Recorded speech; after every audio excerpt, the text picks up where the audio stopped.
coming tonight, and thank you to our host and Lavra guru, Stephen Lloyd Moffat. Thank you for that kind introduction. I really appreciate all you've done, Stephen, over the years for the intellectual community and the community in general and for the Lavra. And so I want to thank you all, friends and family, for being here, and especially my husband, Stephen, for attending tonight.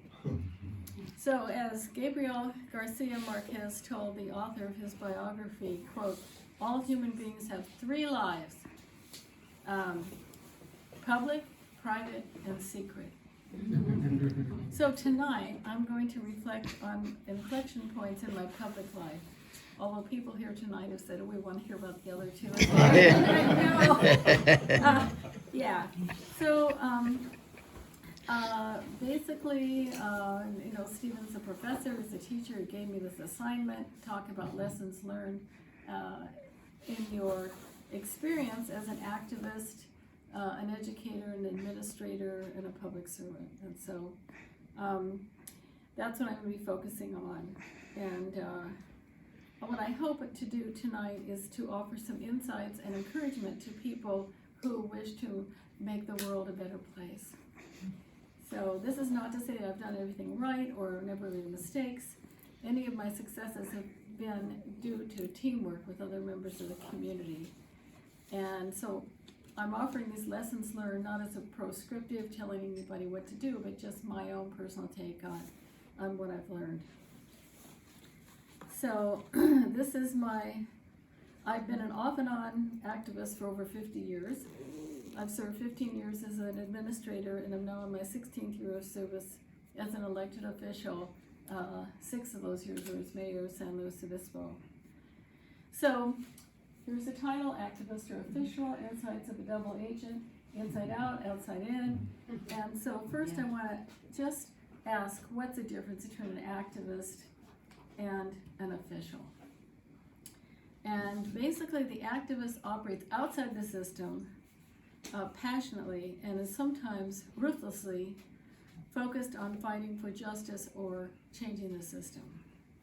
The official works from inside the government or institution, trying to harmonize competing interests, making compromises or deals when necessary, and seeking to make fair, humane, and fiscally responsible decisions to protect and improve the health, safety, and well-being of constituents. So the official puts things in perspective, and the activist has an off with their heads attitude and is single-minded on accomplishing that goal. I've been both, but not all at the same time. So in my opinion, the two are dialectical opposites, and yet at the same time are both definitely sides of the same coin, and their synthesis is essential to a democracy. We need both. So this evening I'm going to race through my many years of experience, cramming a lot into a brief overview and leaving time for questions at the end. So I'm going to start the story with my maternal grandmother, Grace Montgomery. To me, her Montgomery family crest symbolizes the difference between the official and the activist, but also illustrates how one person can embody both sides. Let me see how that works. Let me just see if I can do this one. Here we go. That's my Montgomery crest. No? No. All right. What I want to do is I want to do where it says Got it. There you go. Yeah, so one shy. Yeah, there you go. I do like the next one to the Yep. okay, thank you. Alrighty, there you go. It's a very nicely groomed holding somebody's head. So I was shocked when I did my genealogical research and revealed this gruesome family logo. The legend behind the crest goes like this. Mabel de Talvas was the wife of Roger de Montgomery, who was the first cousin of William the Conqueror. And she was no ordinary woman. So when William the Conqueror called upon Roger to help him conquer England in 1066, Roger appointed Mayville to stay home, administer the fiefdom, and as an able swordswoman, defend her people. So she was kidnapped by a band of enemies and taken back to their ship. In the dead of night, she stole the leader's sword and decapitated him, and demanded his men take her back to her castle. And they did so, and she marched them back as prisoners to her castle with their leader's head in her hand, shouting, "Garde bien," which is the slogan, which means, "Watch out for me." It could also mean, "Watch out, be cautious," but I think she was saying, "Watch out for me." So you can see why I regard her as a symbol for the activist. Mabille, the lady in blue, also symbolizes the official, the capable administrator.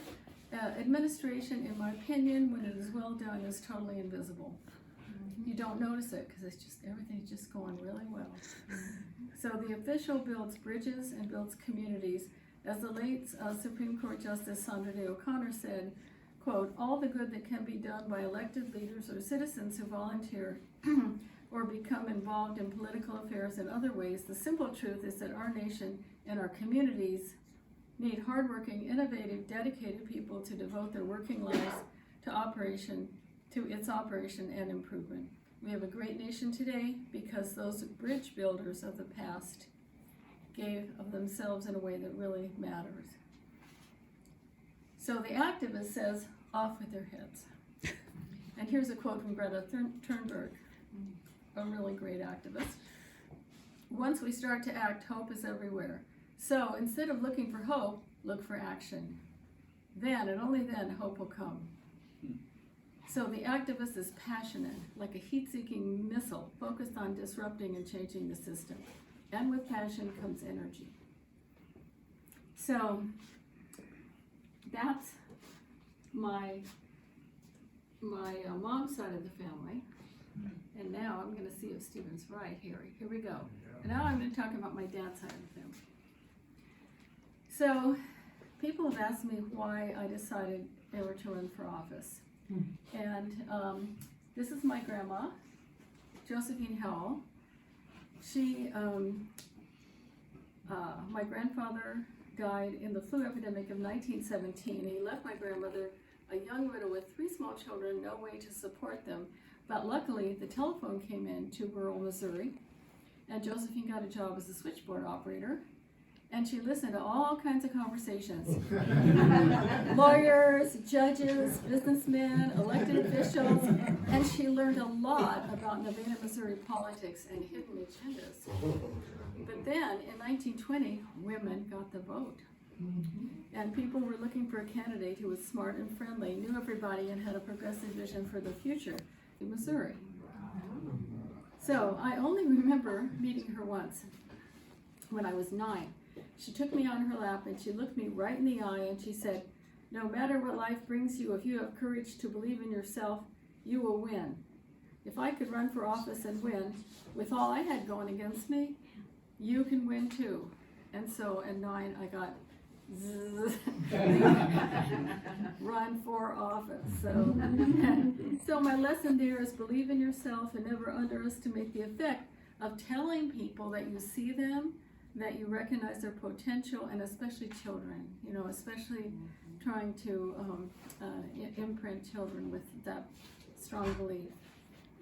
So I got a little bit older and I went to college in 1963, and then I was a scholarship student and worked 3 jobs to support myself. I was lucky to go to a foreign campus in Germany in 1965. And I saw firsthand, this is just 20 years after World War II was over. So I saw firsthand the ravages of war and the Holocaust. It changed my life. How could these nice German people have been Nazis? That was my question. Could Nazism happen in the USA? My answer, sadly, is yes, it could. Living in Berlin and working in a nursing home for war victims, mostly women and children, I also sneaked forbidden books over the wall to East Berlin students. But then the East German government closed down the road to West Berlin. And so I took an East German youth group tour to the Soviet Union and Poland during the height of the Cold War. I was 19 years old. I learned that nice, normal people could not only be Nazis, but also could be communists. So, thirsty for knowledge about how to fight for peace and justice, I discovered Gandhi's philosophy of nonviolence in a Berlin bookstore, and I returned to the States determined to fight the evils of racism, tyranny, and the war in Vietnam, nonviolently. So back at Stanford, I was a student with Iris and Pearl and Joan Baez in the Center for the Study of Nonviolence, and I pursued my passion for peace. Basically, nonviolence frames issues in moral terms in ways that the opposition can hear and connect with, like truth, love, courage to do the right thing, and if in doing so, bear the consequences. So nonviolence recognizes that evildoers are also victims of tyranny. The nonviolent resistor seeks to defeat evil, not people. So my lesson there was to recognize the common humanity of your opponent, and this opens the possibility of peaceful resolution of conflict. So then, my college friend, the late David Harris, whom I had dated briefly as a freshman, was an inspiring student activist, and he was the founder of the Resistance, an organization advocating civil disobedience against military conscription and against the war in Vietnam. The Resistance staged a number of public draft car burnings in which some 10,000 young men participated. David visited me when I was staying at the Center for the Study of Nonviolence in Carmel. And he visited me because he wanted to get me to introduce him to Joan Baez so that he could ask her for money to support the resistance. I introduced them to each other, but then she turned him down for money. Later, they connected at a demonstration, fell in love, got married, and became a power force in the anti-war movement. That my friendship with David turned out to be a first step toward his later marriage to Joan astounded me and made me realize the importance of relationships, not just personally, but also politically as well. So my lesson there is build relationships, because who knows where they will lead, you know. So going back in time a little bit during the winter quarter of 1966, I organized the OFF campaign. And I'm going to put my activist hat on now. I still have the button, the OFF campaign. The O is the female symbol. So this is my first real activist experience. So the deal was that male Stanford students could live off campus, but women were required to live on campus in the dorms for all 4 years. Not fair. And at that time it was less expensive to live off campus, and dorm food was terrible. Plus, I was living off campus with my boyfriend Steven, and my parents, who didn't know about it, were still paying the on-campus rent. So I organized a rent strike and then modified it to a rent delay, holding off payments for 10 days. During which, when the grace period would be up. And so, as part of this, I had a one-on-one meeting with Wallace Sterling, J. Wallace Sterling, who was the president of Stanford University. And this is where I learned how to play hardball. He was trying to persuade me that women needed more protection and I should give up the campaign to get women to live off campus. And so I did it. I said, well, President Sterling, I'm a friend of your daughter Judy, who's also a student at Stanford, and I happen to know that Judy is living with Frank off campus.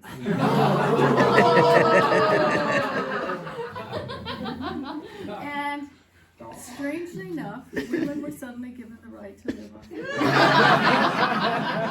I didn't threaten him. I didn't say, if you don't do what I want you to, I'm going to start telling everybody about it, but he could just, I could see it on his face. He knew. Wow. So we won. And so my lesson there is pursue your passion, but at times play hardball. And that's a hard decision, you know, but sometimes you got to do it. So just before that winter quarters rent strike, Stephen and I became engaged, and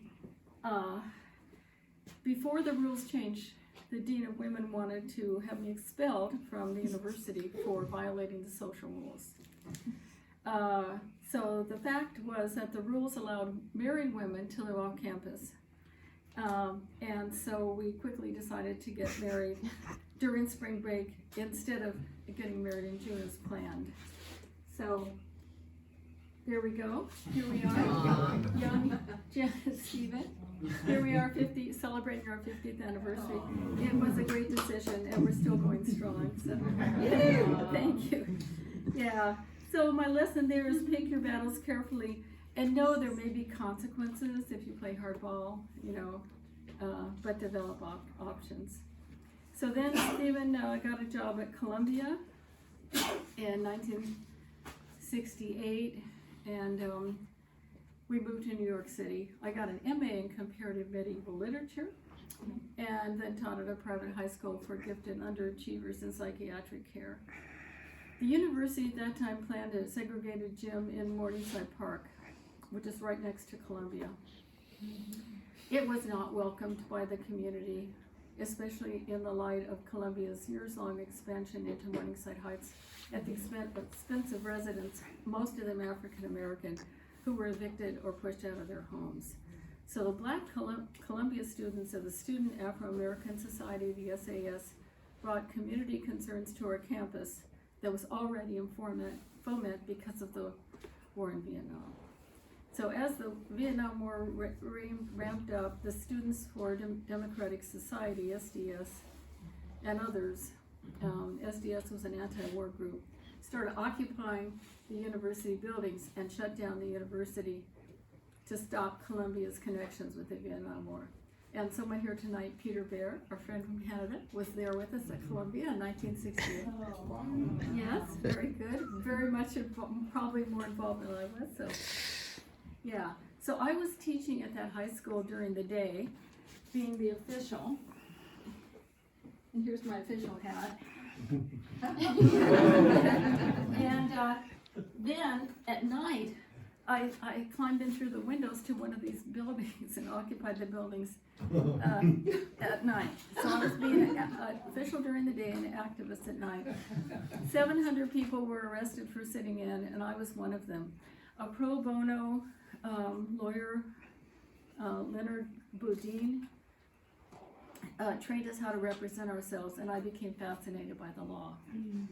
So later, my fellow student radicals turned violent. People we knew made bombs and blew themselves up, bragged about owning and using guns, and touted violence as the next step, and formed the Weathermen as this group that was kind of like a little domestic terrorist jihad radical group during that time. They wanted us to join them, but as a married couple, we were thankfully declared bourgeois by the Weathermen. Yay! You know. So anyway, again, violence breeds violence, and we rejected it. And we decided we had to get out of New York City. We had to get out of the United States. And we decided to move back to the land and raise vegetables and children. So the lesson was embrace change as a normal state of things. And again, create options. That's a theme I keep coming back to again and again. So we were desperate to escape the violence of the United States, and we bought a farm at the northern end of Highway 101 in British Columbia. And we tried to live outside the money economy, growing vegetables and trading them for fish. We joined a beautiful, vibrant expat community of young people from the States, Europe, and French Canada. And Peter Bear had been there a couple years before us, and he's still living in that area. So again, I'm glad you're here. But shortly after giving birth to our first child, we realized that living without money does not work. Stephen worked in the paper and pulp mill, but that did not last long. So my lesson there was living without money does not work. Pay attention to financial reality and again create options. So we thought, what can we do? We started and ran a day camp on our farm, the Lund Farm Day Camp, in the summers, and then in the winter we taught at Capilano College in Vancouver before petitioning the provincial government to establish a branch of the Vancouver Island's community college program, university community college program in Powell River. There was no higher education in Powell River, so we brought it there. I was the first director, and I hired all of our overqualified friends and expats as teachers. So we all had jobs. Yeah. And the lesson there for me was to build on your experience and your qualifications and nurture young people and create educational opportunities. And here, that's Columbia. I'm sorry, I should have shown that earlier. There's Marquette in the middle of it. And here we are in Lund. That's Stephen and me with young Joe Marks, who's now 54 years old, wondering what the heck we're going to do without any money. And this is the view from our place in Lund. Yeah. So we did this Lund Farm Day Camp. That's a sign. And our Joe, our first son, and then our daughter Claire came along. And it was a really nice beautiful existence, but my husband decided he wanted to finish that dissertation. He'd started it 14 years earlier, and he wanted to finish it up. So we moved back to the Bay Area, and I got a job as director of graduate student housing. So I was the landlord for 600 apartments for students who were married with children. They were international people from all over the world. And 700 single students and married without children. So 1,300 apartments altogether. You want to be the landlord for 1,300 apartments. I think that's a big deal. So they were international students, high stress, highly intelligent, high performing, high achieving, often mentally ill, and had big problems fitting it all together, as you can imagine. At one point I had to help talk down a sniper from the top of one of the high rises who was shooting people from the 8th floor. Yeah, and that worked out pretty well. I reminded him that guns were not allowed according to his rental agreement.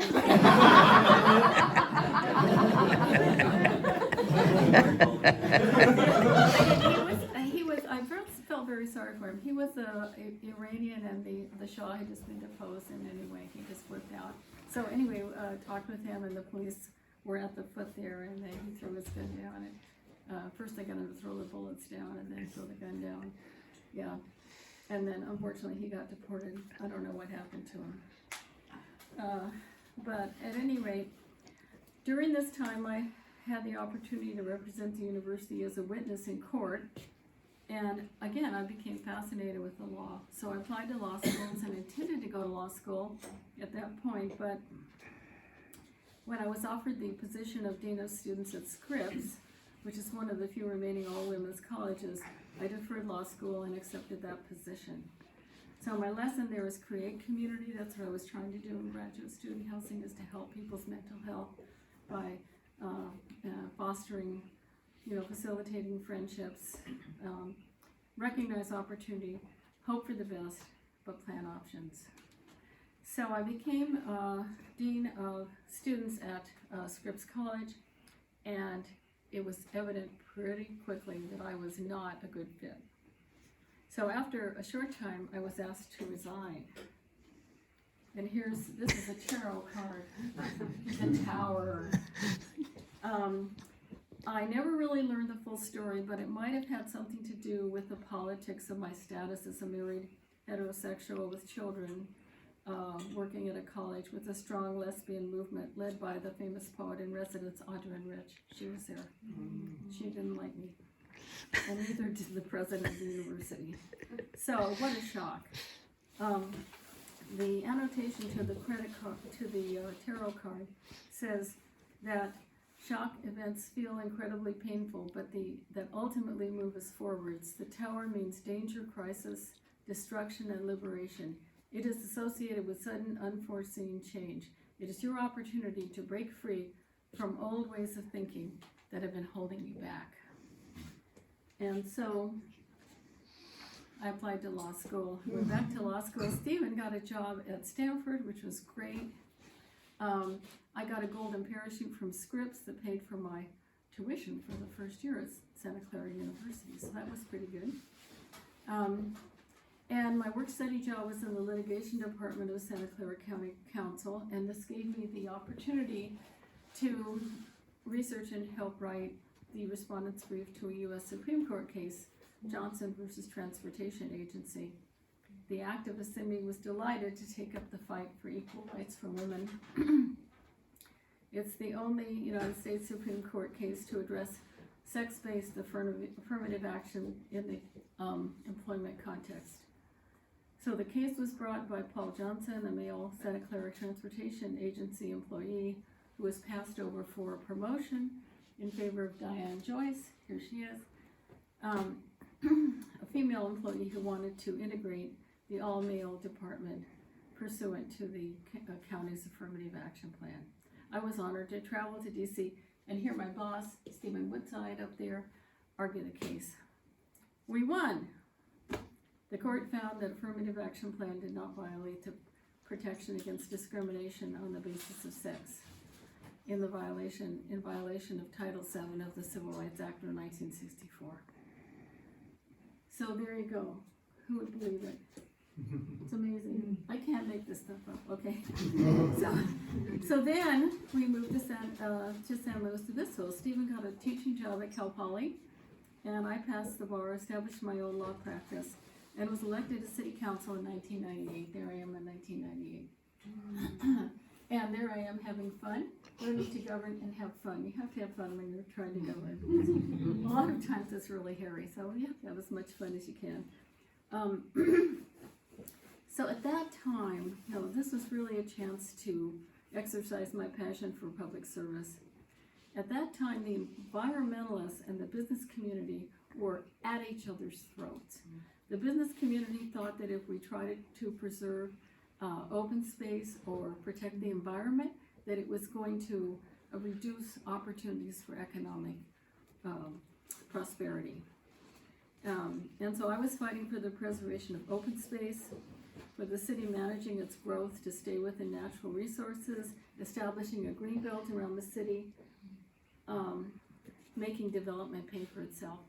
I'm still fighting that fight. And requiring annexations to devote land to agriculture and open space. So I had to learn how to govern. And delivering core services is at the heart of good governance.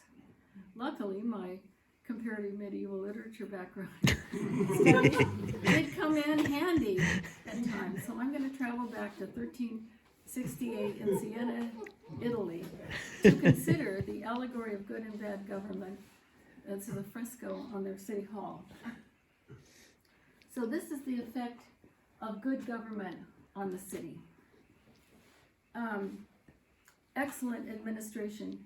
You can't see it, it's invisible. But the streets are repaired, the buildings are well maintained, people are dancing, bankers are doing business, buildings are well maintained, bread's being baked, there's lots of plentiful water, commerce and trade are thriving. So that's good government, and peace and justice rule good government. It's justice is well administered by elected officials, grievances are heard, good behavior is rewarded, bad behavior is punished, criminals are captured by the police, there's economic prosperity, women are in charge. The woman in white symbolizes peace. And the internet and grid are working well now. I just but if you see around the ruler, the figure of the ruler there, the angels are flying around. I think that's the grid and the internet. Anyway, so now bad government. Bad government on the city. Okay, the homes are burning. There's smoky, polluted air. There are beggars. There are people dying in the street. People are being tortured. Bad angels are spreading disease. And the tyrant and his goats are in charge. The tyrant's up there, and the goats are down there. Yeah, and that's war. That's a symbol of war. The bad angels are flying around the head of the tyrant, and again, that means the internet and the grid are down, as far as I understand. So, then we see about what happens with good government and the effect on the countryside. Grain is being harvested, barns are being built, healthy, vigorous workers, people are taking animals and produce to the market, farms and vineyards are well maintained, game is plentiful. Steve Lloyd Moffat, the vineyards are well maintained. So, and lots of trees and open space. Bad government. This is bad government. Bad government, war. War is a result of bad government. In the countryside, soldiers are occupying the homes. Homes are burned, the air is smoky.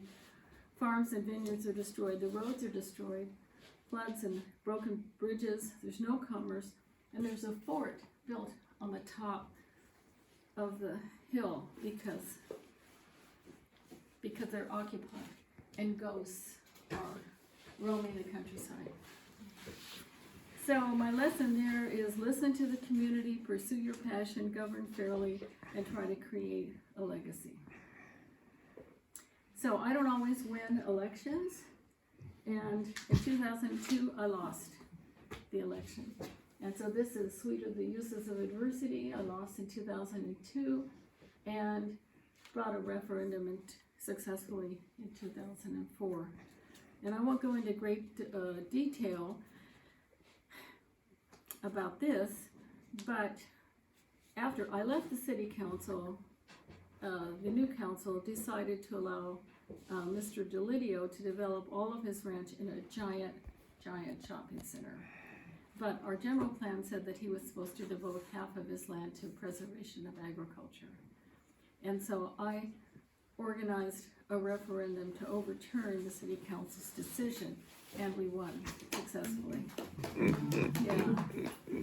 But then DeLidio brought his own initiative because the land was still in the county, and the county-wide voters voted yes, he can build his shopping center. And so then we sued them, and that's where the headline comes from. Court nullifies the DeLidio initiative. So there we were again, giant shopping center. But then the economy fell apart. And with the Great Recession of 2008, the mall was dead in its tracks. So in 2013, DeLidio sold the land, it's now San Luis Ranch, to a developer who promised to preserve half the ag land in return for the right to build housing on the other half. And that's actually where we live. We live in San Luis Ranch. We bought a little piece of Ernie's Ranch. Yeah. So then in 2008, I decided to run for city council, and I was elected first to council and then 2010 to 16 as mayor. And through years of persuasion and collaboration by the environmental community, the local chapter and business community came around to realize that the preservation of the natural environment and the promotion of a thriving local economy are not mutually exclusive. In fact, they go together. And so there again, pursue your passion, don't give up, pick your battles carefully. So then, in 2016, I lost the re-election as mayor by 47 votes. And the rental housing inspection program, which I had backed to protect tenants, was used as a wedge issue. The opponent created an alliance between affluent landlord landlords and student renters who were afraid their rents would go up if the city protected them from substandard housing conditions. And in fact, their rents have nearly doubled since 2016. And now there's hope again with the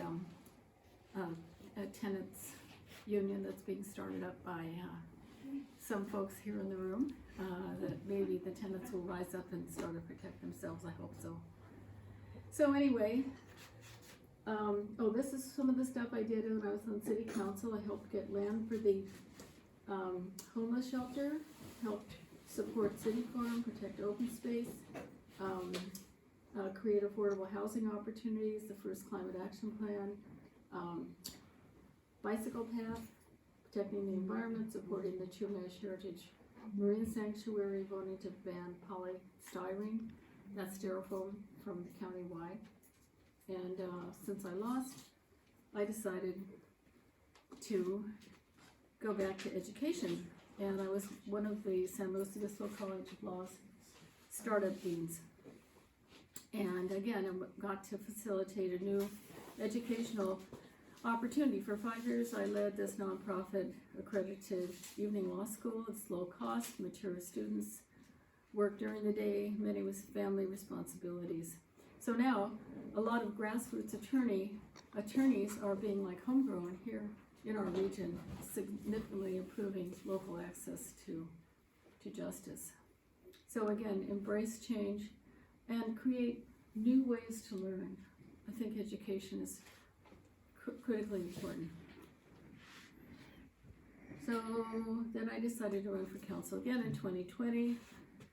And I'm starting my fourth year of a four-year term. Why did I decide to run again? Well, there was a crisis. It was during COVID-19. There was an economic meltdown. Everybody were experiencing mental health problems, especially the kids. The educational system was collapsing. There was climate change, wildfires, civil unrest. And many residents felt that the council needed someone with who could help put things into perspective and help stabilize the situation and bring people together. So I decided to step up and offer to serve the city again. I felt called to continue fighting for the city's vision, and I'll read you just a little bit of it. Our vision is of a sustainable community within a diverse, natural, and agrarian setting, which is part of a larger ecosystem upon which its existence depends. San Luis Obispo will maintain its healthy and attractive natural environment valued by residents, its prosperity, its sense of safety and community within a compact urban forum. Our community will have a comprehensible scale where people know each other and where their participation in government is welcome and effective. So now in my elected position, I'm not only able to serve the city of San Luis Obispo, but also fight for the environment and health on a regional basis. I'm the president of the San Luis Obispo County Integrated Waste Management Authority, which is dealing with garbage, solid waste, hazardous waste. We are cleaning it up, we love it. I'm the vice president of the Air Pollution Control District Board, which is clean air, working for that. And I'm on the policy board of the Central Coast Community Energy organization, which provides our whole region with clean green energy. So, yeah, pay attention. You may be the last one who remembers. Will I decide to run again? That's something I'm facing right now. I could run for another 4-year term, but I'm not sure I'll do it. But I'm thinking about it. So to end this presentation, a leap of faith never fails. So kind of a few things. Pursue your passions. At times, play hardball. Pick your battles carefully. Develop options. Be compassionate. Work with a team and build relationships. Embracing change as a normal state of things. Resiliency. Collaborate. Speak your own truth in words that others can hear. And keep evolving, learning, and create a community legacy. So I hope you've enjoyed this rambling discussion of inflection points in my life and lessons learned from serving the public in the roles of activist, educational administrator, and elected official.